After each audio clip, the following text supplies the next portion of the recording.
संतांचं पृथ्वी तलावर येण्याचं प्रयोजन काय आहे? आम्ही प्रापंचिक माणसं जन्म घेतो, किंबहुना आम्हाला जन्माला यावं लागतं.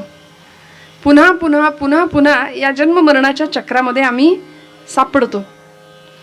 आचार्य जगद्गुरु शंकराचार्य म्हणाले, पुनरपि जननम पुनरपि मरणम पुनरपि जननी जठरे शयनम. पुन्हा पुन्हा पुन्हा 84 लक्ष योनी मात्रांमध्ये अखंड जीव फिरत फिरत फिरत फिरत दुर्लभातला दुर्लभ असलेला मनुष्य जन्म प्राण्याला मिळतो. आणि आता मनुष्य जीवाला आल्यानंतर काय करायचं? गर्भामध्ये असणारा जीव सोहम सोहम ही प्रचिती त्याला असते. मी तो आहे, मी त्या शिवाचा अंश आहे.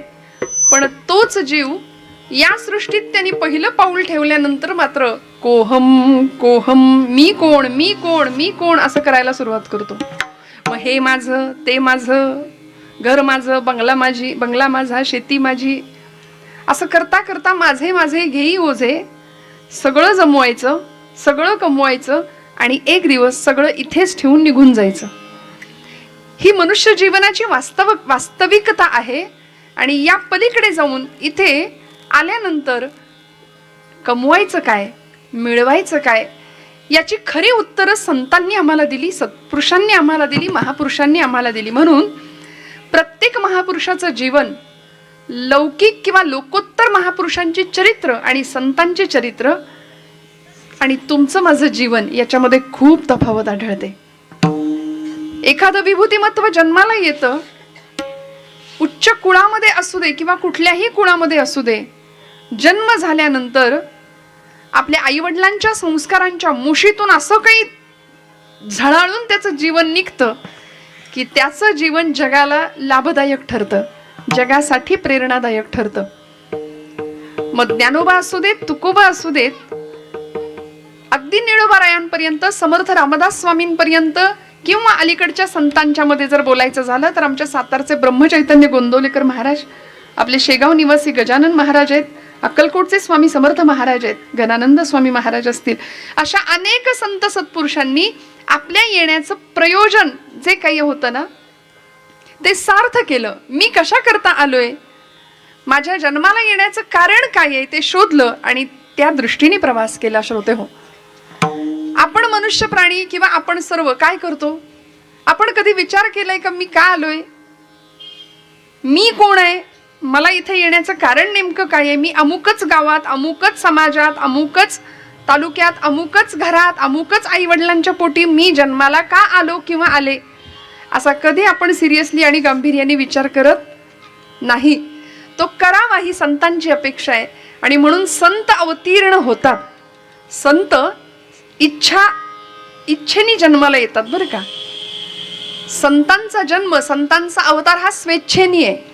वास्तविक त्यांना पुनर्जन्म घ्यायची किंवा पुन्हा पुन्हा जन्माला येण्याची गरज काहीच नाही. कारण संत त्या अवस्थेला पोहोचले, देव पहावयासी गेलो तेथे देवची होऊनी ठेलो, मी देव झालो. साक्षात तुकोबरायांचा अनुभव आहे, अनेक संतांचा अनुभव आहे.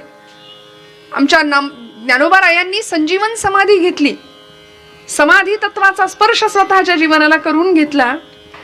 ज्ञानदेव महाराज म्हणतात हरिपाठामध्ये, मागील या जन्मा मुक्त झालो.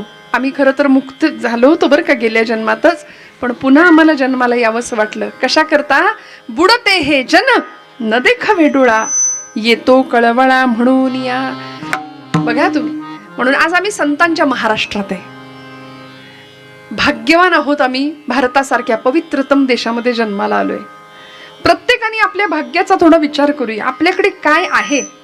जुनी म्हण आहे बघा, पेला अर्धा भरलाय की अर्धा रिकामा आहे की नाही? हे तत्वज्ञान सगळ्यांना माहिती आहे. आपण काय बघतो? अर्धा ग्लास, अर्धा पेला रिकामा आहे. पण कधीतरी आपली श्रीमंती लक्षात घेऊया. अरे, भारतासारख्या उच्चतम देशामध्ये माझा जन्म झाला, त्यातल्या त्यात संतांच्या वीरांच्या पदस्पर्शांनी पुनीत असलेल्या महाराष्ट्रासारख्या भूमीमध्ये भगवंतांनी मला जन्माला घातलं. उत्तम अशा आईवडिलांच्या पोटी जन्माला घातलं. उत्तम प्रपंच, उत्तम घर, उत्तम संसार, उत्तम देह दिला, आरोग्य संपन्न शरीर दिलं. अजून काही द्यावं? एका अवयवात बिघाड झाला तरी सुद्धा, आपण सगळे जाणता, मी काही इथे उपदेश करायला आपल्याला आले नाही, पण एका अवयवात बिघाड झाला तरी सुद्धा डॉक्टरकडे गेल्यानंतर नुसती दाढ काढायची तरी किती खर्च आहे हे आपल्याला सगळ्यांना माहिती आहे. गुडघ्याची शस्त्रक्रिया असू दे, हृदयाची शस्त्रक्रिया असू दे, किती खर्च आहे प्रत्येकाला माहिती आहे. पण हे सगळं त्या अनंत कोटी ब्रह्मांड नायकांनी, त्या विधात्यांनी फुकट दिलेलं आहे. कुणाकडून काही घेतलंय मला सांगा बरं स्पष्ट. नाही, कधीच नाही. सहज उपलब्ध करून दिलं भगवंतांनी आणि अव्यंग असं शरीर आम्हाला दिलं. त्यामुळे या जन्माला आल्यानंतर अध्यात्मशास्त्र असं सांगतं सच्चिदानंद अवस्था, या अवस्थेला आम्ही जाऊ शकतो. कुठे? या देहानी, बरं का. बाकी कुठल्याही देहामध्ये ती सोय नाहीये. पशुदेही नाही गती, समर्थ रामदास स्वामी दासबोधात म्हणतात, ऐसे सर्वत्र सांगती या नरदेहीच प्राप्ती परलोकाची. म्हणून ज्ञानदेव जन्माला येतात ते विठ्ठलपंत आणि आई रुक्मिणीच्या पोटी. कुठेही जन्म नाही घेणार नामदेव जन्माला येतात ते दामा शेट्टी आणि आई गुणाई मातेच्याच पोटी. तुकोबा जन्म घेतात बोल्लोबा आणि आई कनकाईच्याच पोटी. हिंदवी स्वराज्य संस्थापक छत्रपती शिवप्रभू जन्माला येतात शहाजी राजांच्या आणि जिजाऊ मातेच्याच पोटी. प्रतिभावंतांच्या जन्माला येण्याच्या जागा सुद्धा निश्चित आहेत श्रोते हो. जन्म कुठे घ्यायचा हे प्रत्येकाने, महापुरुषांनी, संतांनी हेरलेलं होतं. आई जिजाऊंची ती तयारी होती म्हणून अलौकिक महापुरुष तिथे जन्माला आले. ज्ञानोबांनी जीवनाचं ध्येय ठरवून टाकलं, अर्थात ते महाविष्णूचा अवतार होते. देवते संत निमित्त त्या प्रतिमा, असं तुकोबराय सांगतायत. बरं, साक्षात देवालाच संत रूपाने अवतीर्ण व्हावं लागलं म्हणून संत अमुक एका जातीत जन्माला आले का? प्रत्येक कुळात, प्रत्येक जातीत संतांनी अवतार घेतलेत. पण आम्ही नतद्रष्ट माणसं, मला माफ करा, आम्ही भगवंताची भक्ती करतो, पण प्रत्येक समाजाने, प्रत्येक जातीने संतांना सुद्धा वाटून घेतलं की नाही? ज्ञानोबा अमुक एका जातीचे, तुकोबराय अमुक एका जातीचे, समर्थ अमुक एका जातीचे, छत्रपती शिवप्रभू अमुक एका जातीचे, म्हणून संतांना सुद्धा समाजाने वाटलं. आणि आज आम्ही धर्माच्या नावाखाली पुन्हा जातीपातीची राजकारण करायला लागलो. त्यामुळे आमचा धर्म पुन्हा धोक्यात आला. तिकडे अयोध्येमध्ये रामप्रभू सिंहासनावर प्रतिष्ठित झाले. रामो विग्रहवान धर्म, असं वसिष्ठ मुनी म्हणायचे की राम म्हणजे साक्षात धर्माची मूर्ती आहे. आणि असा धर्म साक्षात सिंहासनावर असूनही आम्ही मात्र हिंदू धर्मीय लोक पुन्हा जातीपातीची राजकारण करून हे आमचे, ते आमचे, ते आमचे, गोरोबा काका अमुक एका जातीचे, सावतोबा अमुक एका जातीचे, असं करायला लागलो. संतांना जर आम्ही जातीत वाटलं ना तर आम्ही मातीत जाणार, एवढं निश्चित. कशा करता? मला माहिती आहे आपल्याला वारकरी कीर्तनामुळे विठ्ठलाचा जय जयकार ऐकायची सवय आहे. इतकं शांत प्रवचनासारखं कीर्तन, पण आता पर्याय नाही, यालाच नारदीय कीर्तन असं म्हणतात. पूर्वरंग आणि उत्तररंग. पूर्वरंगामध्ये निरूपण करेन मी, अभंग सोडवायचा प्रयत्न करेन, आणि उत्तररंगात कथा सांगेन. कारण वारकरी मंडळी जी आहेत, मला थोडंसं काय आहे, आता 20-25 वर्ष कीर्तन करून थोडंसं चेहरे अगदी 1% वाचता येतात श्रोत्यांचे, असं वाटतंय दत्तगुरूंच्या कृपेने. त्यामुळे आपण जर वारकरी कीर्तन नेहमी ऐकत असाल, अर्थात मी वारकरी कीर्तन सुद्धा करते, पण दादांची इच्छा होती म्हणून नारदीय कीर्तन आपण इथे आयोजित केलंय. त्यामुळे संतांचा अवतार, संतांचं जन्मकार्य, म्हणून तर ज्ञानोबांचं ध्येय ठरलेलं होतं. 21व्या वर्षी समाधी तत्वाचा स्पर्श केला. पंढरपूरला आले त्यावेळी नामदेव महाराजांना सांगावं, नामया, अरे पंढरपुरातच फक्त देव आहे का रे? नामदेव महाराजांची भक्ती अशीच होती बरं का. नामदेव महाराज म्हणायचे, देव फक्त पंढरपुरातच आहे, देव फक्त विटेवरच आहे, तो फक्त माझ्याशीच बोलतो, माझ्यासोबत जेवतो, माझ्या कीर्तनात नाचतो. तेवढंच त्यांना माहिती होतं, दुसरं जग काहीच माहिती नव्हतं. म्हणून फक्त विटेवरच्या पांडुरंगाशी नामदेव महाराज बोलायचे. पण ज्ञानोबांनी सांगावं अधिकारवाणीनी, नामया, अरे वेड्या, शिंप्याच्या जातकुळीत जन्माला आलास, जगाला कळू दे, नामदेव नावाचा शिंपी हा फक्त कपडे शिवणारा शिंपी नाहीये, अवघा देश आणि अवघा प्रांत शिवायला निघालाय प्रेमाच्या धाग्यानी आणि भक्तीच्या सुईनी. अवघा प्रांत नामदेव महाराजांनी पुढच्या काळात जोडला, पडले बाहेर. आणि सगळ्यात मोठं आयुष्य लाभलेले हे संत आहेत बरं, ज्यांचा अभंग आज आपण निरूपणाला घेतलाय. संत श्रेष्ठ नामदेव महाराज विठुरायाचे प्रेम भांडारी होते, लाडका भक्त होता, हट्टी भक्त होता. इतका हट्ट करायचं की पांडुरंगाला नाचायला लावायचे कीर्तनात, पांडुरंगाला जेवायला लावायचे. आम्ही करू का हो हट्ट देवाजवळ? छे छे, आमचा अधिकारही नाही आणि आमच्याकरता देव येणारही नाही, हे आम्हाला ठाऊक आहे. का बरं? कारण नैवेद्य भगवंतापुढे ठेवल्यानंतर, पाणी फिरवल्यानंतर केव्हा एकदा काढून घेतो याची घाई आपल्याला झालेली असते. आणि घरी सांगितलं जातं, ओ ते नैवेद्याचं ताट तेवढं तुम्ही घ्या. म्हणजे आधीच लेबल लावलंय, देवाला द्यायच्या आधी लेबल त्याच्यावर लावलेलंच आहे. मग मला सांगा, असं लेबल लावलेलं नैवेद्याचं ताट देव कसा स्वीकारेल? सूक्ष्म रूपाने दर्शनशास्त्र सांगतं, भगवंत येतो आणि सूक्ष्म रूपाने त्याचा सुगंध घेऊन जातो जेवणाचा. म्हणजे तो नैवेद्य झाला, पुन्हा प्रसाद झाला. नामदेव महाराज भगवंतासाठी रडतात म्हणून भगवंत येतो. तुम्ही आम्ही रडत नाही. ते भगवंताशी भांडतात. भक्त कैवारिया होशी नारायणा, बोलता वचना काय लाज. तुला लाज वाटत नाही का रे माझ्याशी बोलायला? तुला लाज वाटते का? असं बोलायचं नामदेव महाराज. जनाबाई म्हणायची, अरे अरे विट्या मुळ मायेच्या कारट्या. असं भांडण संतांनी करावं, त्यांचा अधिकार होता तो. तुम्ही आम्ही नाही करू शकत भगवंताशी, कारण आम्ही देवाकडून सगळं मागतो, देवाला मागत नाही. संतांनी देवालाच मागितलं, त्यामुळे भगवंत म्हणतात, मी मलाच तुम्हाला देऊन टाकले, आता करा काय करायचं ते. मग जनाबाईंनी बसावं जात्यावर, नुसतं म्हणावं, ये पांडुरंगा, लगेच त्यांनी यायचं. आणि सकाळी सकाळी दिशा उजळल्या गेला कोंबडा रवून, दिशा उजळल्या गेला कोंबडा रवून, सूर्याचं किरण येते डोंगरा मागून. बाबा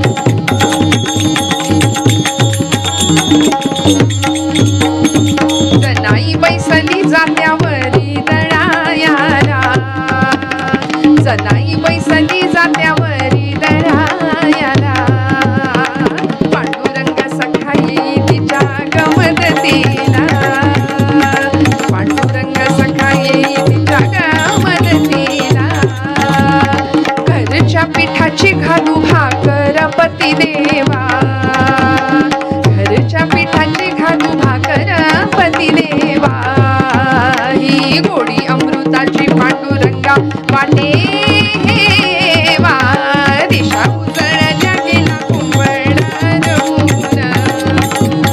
सूर्याचं किरण येते डोंगरा मागून, सूर्याचं किरण येते डोंगरा मागून. नुसतं म्हणावं, पांडुरंगा ये, जात्याच्या खुंट्याला हात लावावा आणि तिकडून पांडुरंगाने धावत यावं. एक पाय इकडे पसरावा, जनाबाईनं दुसरा पाय. आमच्यासाठी आलाय का महिला मंडळ? जनाबाईंचा पुरुषार्थ होता अध्यात्म क्षेत्रातला.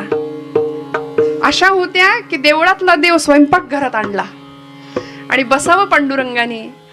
आजच्या पिढीला या गोष्टी खोट्या वाटतात. अरे असं कुठं शक्य होतं का? पण होतो. त्याकरताच संतांचा अवतार होता. आणि म्हणून ज्ञानदेव काय, नामदेव काय, आमच्या स्त्री संत मालिकेतल्या जनाबाई काय, मुक्ताबाई काय, कान्होपात्रा काय, सखुबाई काय, अलीकडच्या अनेक संत मंडळीमधील प्रत्येक संत सत्पुरुषाचं येणं हे तुमच्या माझ्या उद्धाराकरताय. बुडते हे जन न देखवे डोळा, जगाच्या कल्याणा संतांच्या विभूती देह कष्टविती पर उपकारे. पुन्हा पुन्हा पुन्हा पुन्हा जन्म घेतला तो तुमच्या माझ्या करता. कारण जो आनंद आपल्याला मिळाला तो जगाला द्यावा असं वाटतात ते फक्त संतच असतात बरं का. आपलं असं असतं का? आपल्याला जे सुख मिळाले ते शेजारच्याला मिळता कामा नाहीये. एक जण गेला डॉक्टरांकडे. डॉक्टरांना म्हणला, डॉक्टर खूप पोटात दुखतंय माझ्या. म्हणले कधीपासून दुखतंय? काही खाण्यात आलं का? आता सीझन बदललाय, काही नाही का, वातावरण बदललंय, काही बिघड झालाय का, काही पोटात काही खाणं कुपथ्य झालंय का? नाही म्हणाला, तसलं काही नाही. मग पोटात कधीपासून दुखतंय? नेमकं आठवत नाही म्हणाला. पण शेजारच्या बंगल्यावर स्लॅब पडलाय तेव्हापासून जास्त दुखतंय म्हणले पोटात. हा, आम्ही आमच्या दुःखापायी दुःख नाही, आमचं दुःख आमच्या पाचवीलाच पुजलंय. किसी ने कहा है लोग अपने दुखों से उतना परेशान नहीं है जितना कि दूसरों के सुखों को देखकर परेशान है. दुसऱ्यांचं सुख आम्हाला बघवत नाही, पण संत माऊली, संत सत्पुरुष एकमेव असे आहेत की जे जगाच्या कल्याणाकरता चाले, शाश्वत कल्याण दंडवत घालून सांगतात की बाबा रे चित्तशुद्धी करा, स्वतःचं कल्याण साधून घ्या.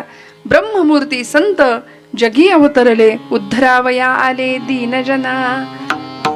मग ज्यांचा जन्म जगाच्या कल्याणाकरता आहे त्या संतांना जगाने काय दिलं हो? काय दिलं? कुठल्याही संताचं चरित्र बघा तुम्ही, कुठल्याही सत्पुरुषाचं, महापुरुषांचं चरित्र बघा, जगाने सुरुवातीच्या काळामध्ये फक्त विटंबना, फक्त हालापेष्टा, फक्त निंदा, छळ. रस्त्याने जावं.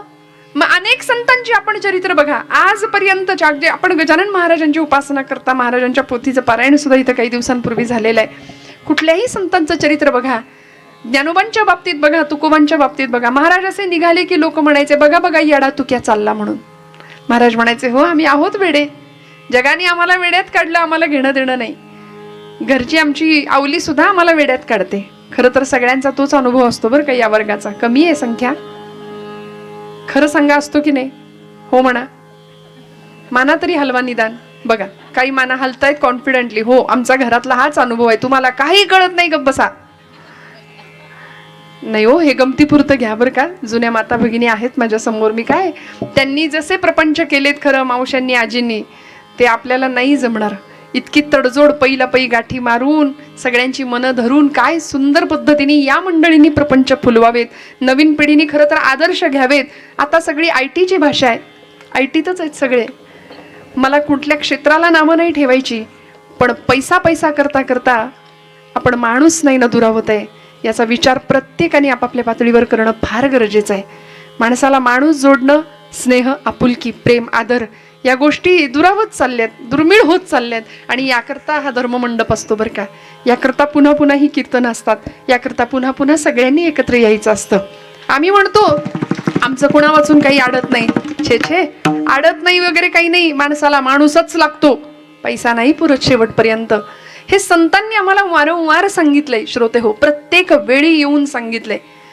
काय दिलंय जगाने? फक्त निंदा दिली, फक्त अपमान दिला. माझे ज्ञानोबा आहे 10-12 वर्षाचं वय, असे रस्त्याने निघाले ना की लोकांनी सांगावं अरे संन्याशाच्या कार्ट्या, संन्याशाच्या पोरांनो काय गोडधोड खायची इच्छा होते तुम्हाला? माधुकरी मागण्याकरता फिरावं, कुणीतरी झोळी हिसकावून घ्यावी, पीठ खाली सांडून द्यावं, पिठात रेघोट्या ओढाव्यात, ते पीठ परत भरता येऊ नये अशी व्यवस्था करावी. पण तरी सुद्धा विश्वाचे अर्थ माझ्या मनी प्रकाशले, अवघेची झाले देह ब्रह्म, जे खळांची व्यंकटी सांडो, तया सत्कर्मी रती वाढो, भूता परस्परे पडो, मैत्र जीवांचे दुरितांचे तिमिर जावो. हेच मागणं आहे. जगाने त्रास दिला पण जगासाठी काय मागितलं? दुरितांचे तिमिर जावो, विश्व स्वधर्म सूर्य पाव. इतकं अलौकिक दिव्य मागणं. मागणारा तितक्याच ताकदीचा आहे, देणारा तेवढ्याच ताकदीचा होता. तुम्हाला मला जमेल असलं मागणं. आमची जोळी कायम फाटलेली आहे, कितीही द्या आम्हाला कमीच पडतं. प्रपंचातल्या गोष्टी आम्ही मागून मागून मागून देवाला सुद्धा नकोसं करून ठेवलं. पण इतका समाजाने हाल अपेष्टा आणि वेदना देऊन सुद्धा जगाचंच कल्याण चिंतणारे हे संत काय करावं? नामदेव महाराज म्हणतात की त्या ज्ञानोबांसाठी शुद्धिपत्र मागावं, याचना करावी लागली धर्मपीठाकडे. पैठणला जाऊन निवृत्ती, ज्ञानदेव, सोपान आणि मुक्ताबाई चारही भावंड पैठणला उभी आहेत धर्मपीठासमोर आणि सांगतायत आम्हाला शुद्धिपत्र द्या. धर्मपीठाने दिलेल्या निर्णयानुसार आमच्या आई वडिलांनी देहांत प्रायश्चित्त घेतलंय. इंद्रायणीच्या डोहामध्ये रात्रीच्या काळोखामध्ये एका पाठोपाठ एक दोघांनी उड्या टाकून आपलं जीवन संपवलं. आम्ही पोरके झालो. संन्याशाच्या पोरांनी जगायचं नाही हा न्याय तुम्ही काढलात, पण तुम्ही दिलेलं प्रायश्चित्त आमच्या आई वडिलांनी भोगलं. आता आम्हाला शुद्धिपत्र द्या. या शुद्धिपत्रासाठी आलेली ही चारही भावंड, सर्वाभूती परमात्मा तत्व एकच आहे. कोण म्हणतंय? ज्ञानोबा आहे. कुणासमोर? वेदांत पंडित, वेदशास्त्र संपन्न असलेल्या पुरोहित वर्गासमोर, सगळ्यांसमोर ज्ञानोबा आहे. आपल्या मृदू आणि मधाळ वाणीतनं बोलतायत सर्वाभूती परमात्मा तत्व एकच आहे. सगळ्यांच्या मध्ये एकच परमात्मा जर भरून उरलाय तर ही वागणूक, ही उपेक्षा आम्हाला का बरं? असं म्हणावं ज्ञानोबांनी. आणि कुणाच्या तरी डोक्यात हवं, अरे ज्ञान्या तू काय म्हणालास? तुझ्यामध्ये परमात्मा तत्व आहे तसंच सगळ्यांमध्ये आहे. खरं का?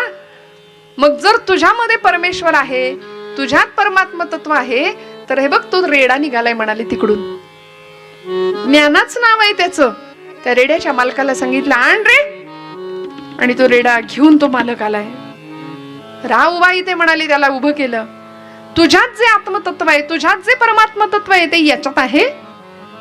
ज्ञानोबाराय ठामपणे सांगतायत, हो सर्वभूती आत्मतत्व एक आहे. उपनिषदकार सांगतात, एको देव हा सर्वभूतेषु गूढः सर्वव्यापी सर्वभूतांतरात्मा ईश्वर सर्वभूतानां हृदयेषु तिष्ठति. गोपाल कृष्ण गीतेमध्ये सांगतात. हे सगळं ज्ञानोबा बोलतायत. आणि कुणीतरी सांगावं, ज्ञाना तुला जे येतं ते हा रेडा बोलू शकेल? ज्ञानोबांनी हळूच आपल्या गुरुदेवांकडे म्हणजे निवृत्तीनाथांकडे बघितलं आणि निवृत्तीनाथांनी नजरेने सांगितलं, ज्ञाना आता थांबू नकोस. आता लोकांना चमत्काराशिवाय नमस्कार कळतच नाही. संतांना चमत्काराची हौस नव्हती बरं. आज आमच्यासारखी करंटी माणसं समाजामध्ये बरीच आहेत. ती म्हणतात ज्ञानोबांनी भिंत चालवली, रेडामुखी वेद बोलवले, वैकुंठाहून विमान आलं. छेचे, असं कुठं असतं? ज्यांची कमी असते ना बुद्धीची कक्षा, भावनेची पातळी, ती मंडळी असा विचार करतात. पण मला असं वाटतं आपण भावसंपन्न माणसं आहोत, संवेदनशील माणसं आहोत. आपल्या या गोष्टींवर विश्वास ठेवण्या न ठेवण्याचा प्रयत्न नाहीच. तुकोबाराय वैकुंठाला गेले हे त्रिकालाबाधित सत्य आहे. ज्ञानोबांनी भिंत चालवली, त्रिकालाबाधित सत्य आहे. रेड्यामुखी वेद बोलवले, त्रिकालाबाधित सत्य आहे. म्हणून तर आळेफाट्याला रेड्याची सुद्धा समाधी आहे. हे फक्त महाराष्ट्रात आणि फक्त संतांच्या भूमीतच घडू शकतं. आळेफाट्याला आपल्या सगळ्यांना माहितीये. मग असे ज्ञानोबा निवृत्तीनाथांकडे पाहतात आणि निवृत्तीनाथ सांगतात, ज्ञाना आता थांबू नकोस. रेड्यासमोर जाऊन उभे राहिले, त्याच्या मस्तकावर हात फिरवला. एखाद्या मुलाने एखाद्या वडिलांनी आपल्या बाळाच्या मुलाच्या डोक्यावर जसा हात फिरवावा ना, तसा हात फिरवला आणि म्हणाले, देवा बोला, बोला. ओम अग्निमिळे पुरोहितम. तो रेडा बोलायला लागला, ओम अग्निमिळे पुरोहितम यज्ञस्य देव ऋत्विजम. तो रेडा बोलतोय. आणि हा चमत्कार जसा दिसला सगळ्यांना, तसं आपापलं आसन सोडलं. अरे अरे अरे अरे, हा रेडा जर आम्हाला येतं ते शास्त्र बोलायला लागला तर आमचा काय उपयोग? सगळ्यांनी मस्तक टेकली पायावर ज्ञानोबांच्या, मिरवणूक काढली सबंध क्षेत्रामधून. आम्ही तुम्हाला काय शुद्धीपत्र द्यायचं?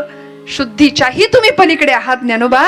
तुम्ही चारही भावंड, आद्यत्रय जननी देवांची, ती तर साक्षात आदिशक्ती चित्कला होती, ब्रह्मचित्कला. निवृत्तीर भगवान हर सोपाना, ब्रह्मदेवांचा अंश सोपान देव, विष्णूंचा अंश ज्ञानोबाराय आणि साक्षात आदिशक्ती म्हणजे मुक्ताबाई. या चारही जणांच्या चरणावरती सगळ्या गावांनी मस्तक टेकवावं. आणि मग नामदेव महाराज म्हणतात, ब्रह्मादिक त्यांचे वंदिती पायवणी, नाम घेता वदनी दोष जाती. आमच्या सगळ्या दोषांचं निर्दालन होतं. काय होतं संतांच्या सहवासाने, संतांच्या जवळ जाण्याने काय होतं? जया दर्शने स्पर्शने पुण्य जोडे, जया भाषणे नष्ट संदेह मोडे. सहज बर का, सहज चांगल्या माणसाच्या सहवासात आपण बसलो ना की आपलं वर्तन सुद्धा अचानक अस्खलितपणे उत्तम होऊन जातं बर का. सहज, काही वेगळे प्रयत्न करावे लागत नाहीत. आमच्या तुकोबरायांच्या चरित्रातला प्रसंग आहे. महाराज देहूमध्ये निवास, वास्तव्य त्यांचं देहूमधलाच जन्म. पण महाराज कीर्तन करायचे तुकोबराय बर का. आणि कीर्तन म्हणजे आपल्यासारखं नाही 9ला सुरू झालं की 11ला संपलं. काही मंडळी 11 वाजता बरोबर घड्याळ सुद्धा आम्हाला दाखवतात, संपवा आता, नाही का? तसं नाही. तुकोबरायांचं 5-5 तास कीर्तन. ऐकून ठेवा फक्त. 5 तास पोट भरून मन भरून कीर्तन करावं आणि पांडुरंगाने भेट द्यावी तुकोबरायांना. शेवटी कडकडून आलिंगन द्यावं. ब्रह्मीभूत काय होत असे कीर्तनी, भाग्य तरी रूढी देवा ईसा, असा अनुभव तुकोबराय घ्यायचे. छान कीर्तन तुकोबरायांची चालायची. पण देहूपेक्षा लोहगाव आपल्या पुण्याजवळचं, त्या लोहगावात जास्त महाराजांची कीर्तनं चालायची. आणि लोहगावमध्ये तुकोबरायांचं कीर्तन एकांच्या घरी झालं. शिवबा कासार असं त्यांचं नाव बरं का. ऐकताय ना सगळे, जागे आहेत ना? शिवबा कासारांच्या घरी तुकोबरायांचं कीर्तन झालं. रंग भरला कीर्तनामध्ये, साक्षात पांडुरंग नाचला की काय अशी अवस्था. आणि आनंदाने कीर्तन समारोप झाला. कीर्तन संपलं आणि आता तुकोबराय निघाले. पूर्वीचा काळ, आता काही गाड्या जशा आहेत तशा पूर्वी नव्हत्या, पायी प्रवास. तुकोबराय निघाले. रात्रीची वेळ, कीर्तन संपले, हातात चिपळ्या, गळ्यात वीणा आणि रामकृष्ण हरी रामकृष्ण हरी रामकृष्ण हरी, अखंड जप. पांडुरंग हरी वासुदेव हरी पांडुरंग हरी वासुदेव हरी अखंड नामस्मरण करत करत तुकोबराय चाललेत. आणि रात्रपाळीवर असलेली काही मंडळी होती बरं का. कोण? ड्युटी असते, नाईट ड्युटी. नाही आलं का लक्षात? तुकोबराई निघाले देहूला आणि रस्त्यामध्ये एक चोरांची टोळी दिसली तुकोबरायांना. आता अंधार पडला, रात्र झाली की ही मंडळी कामाला लागली. ते रात्रपाळीवरची माणसं. सगळा तो ग्रुप तुकोबरायांकडे गेला आणि आपापसात चर्चा करायला लागला. अरे हे देहूचे तुकोबा ना? म्हणले हो हो. मग यांना घे ना म्हणाले आपल्या ग्रुपमध्ये, आपल्या टोळीत. दुसरा म्हणाला अरे त्यांना काय येतंय, त्यांना फक्त तेवढं टाळकुटायचं माहितीये, त्यांना काय आपल्यासारखी चोरी करायला जमणार आहे? आपलं एवढं महान काम, आपण एवढं, त्याला काही सोपं काम आहे का चोरी करणं, टाका घालणं? हे यांना जमणार नाही. तरी सुद्धा म्हणाले त्यांना घेऊन जाऊया. अरे काहीतरी तर मदत होईल ना आपल्या कामात, काहीतरी तर मदत होईल. चला म्हणाले तुकोबा. तुकोबा कुठे काय काही नाही विचारलं.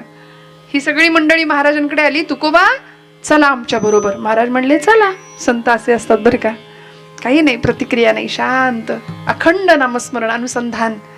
आमचं अनुसंधान व्यवहारातलंच बरंचसं असतं. जमेल तसं, वेळ मिळेल तसं मग आम्ही इकडे येतो.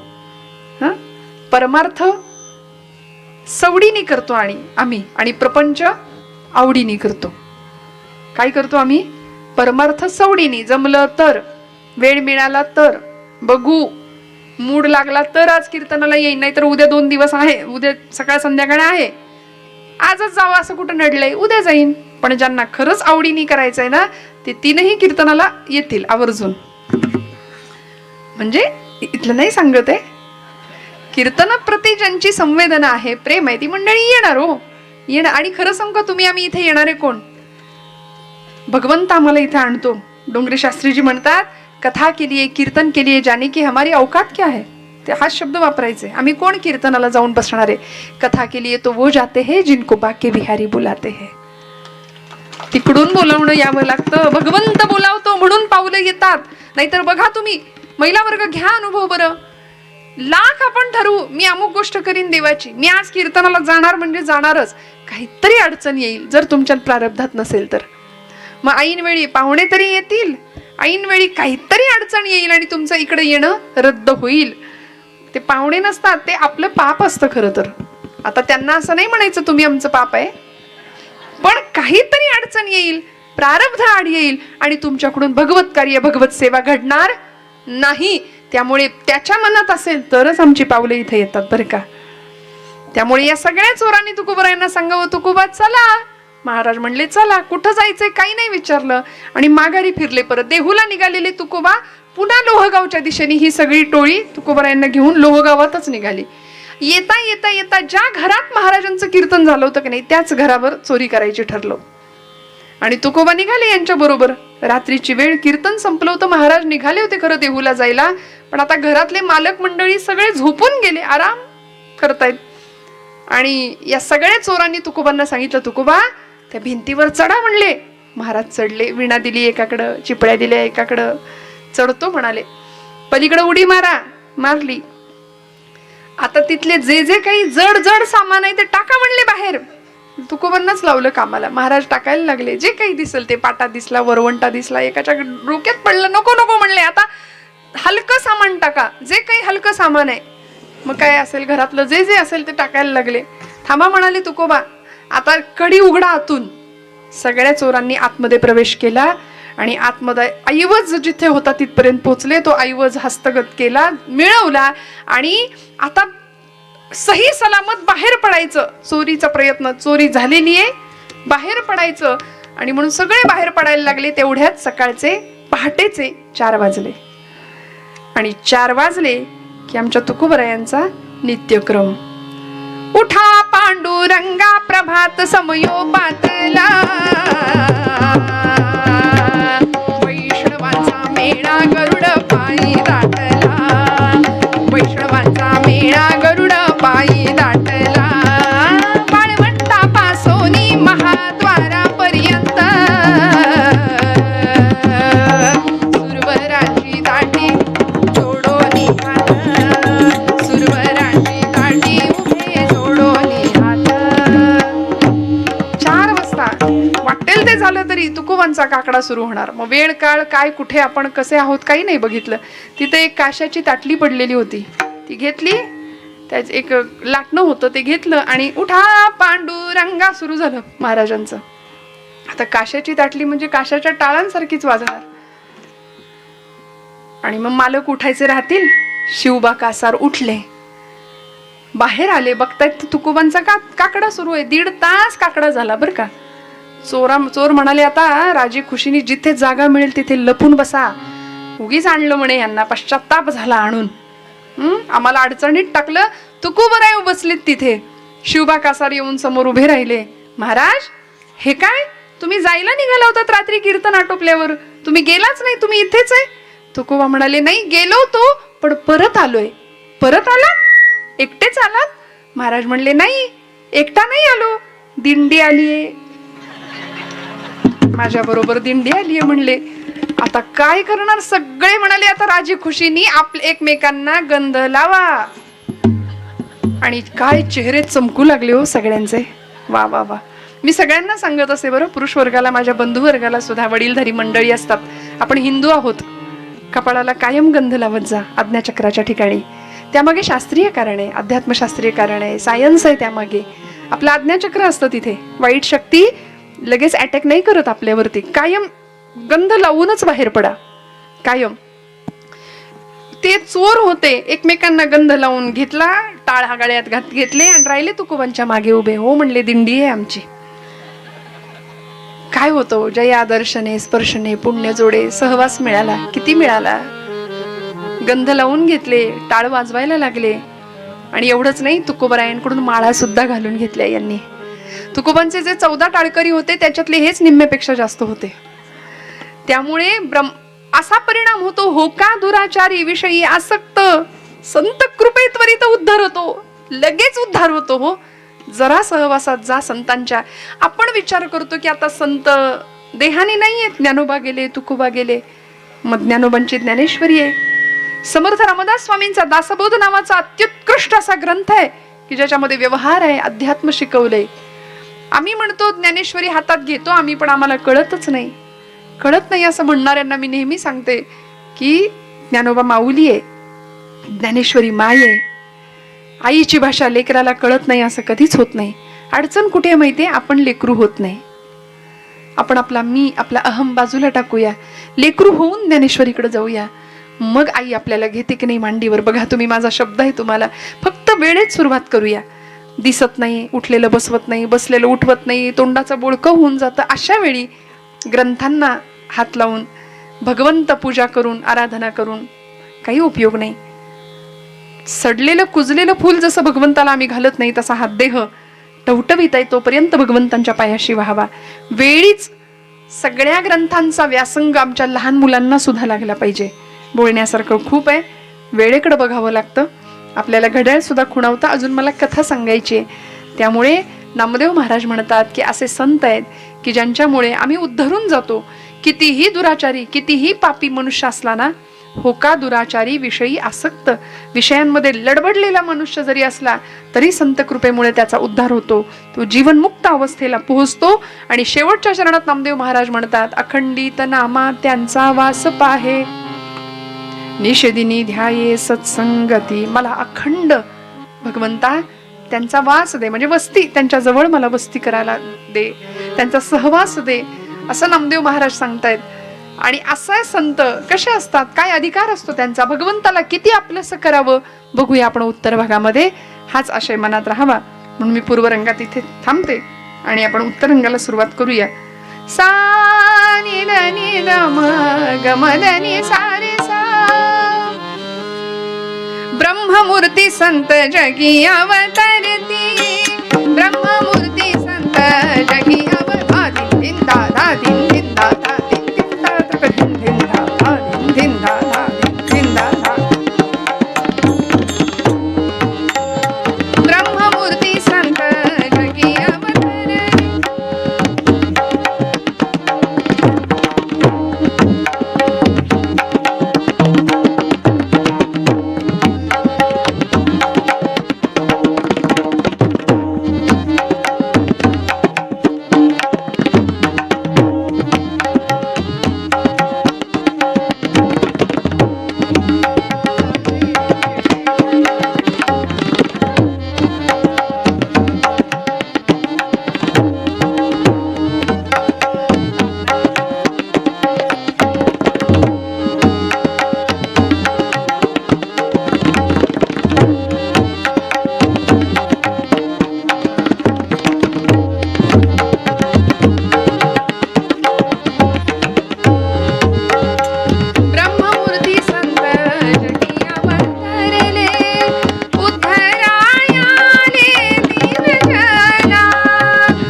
तदेरे ना दिम तनन दिद तानो तदेरे ना दिम तनन दिद तानो तदेरे ना दिम तनन दिद तानो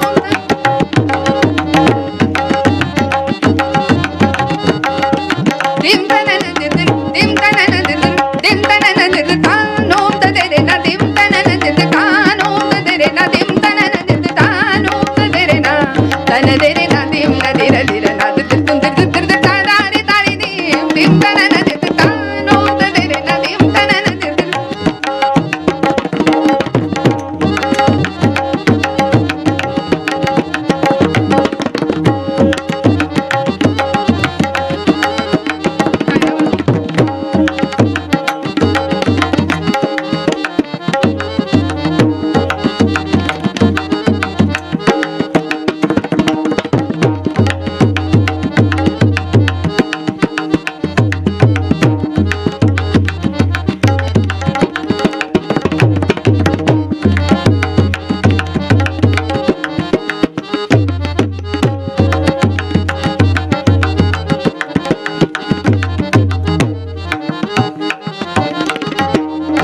दिम तनन दिद तानो तदेरे ना दिम तनन दिद तानो तदेरे ना तन देरे ना दिम ना दिर दिर ना दिद तुम दिद दिद